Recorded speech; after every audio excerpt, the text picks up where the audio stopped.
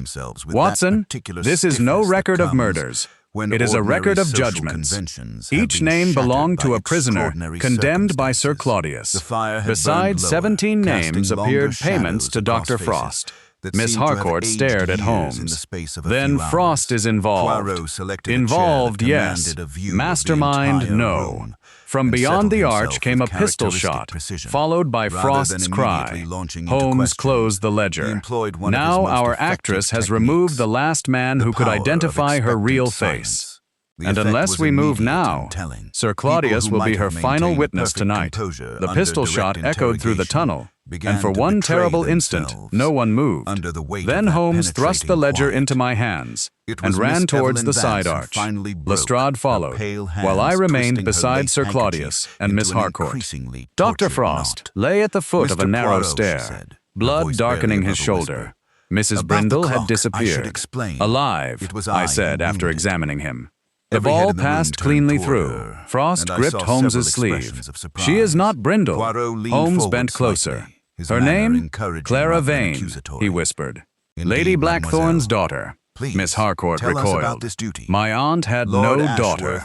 "She did," said Sir Claudius. The words were faint but unmistakable. Movement had returned to his lips.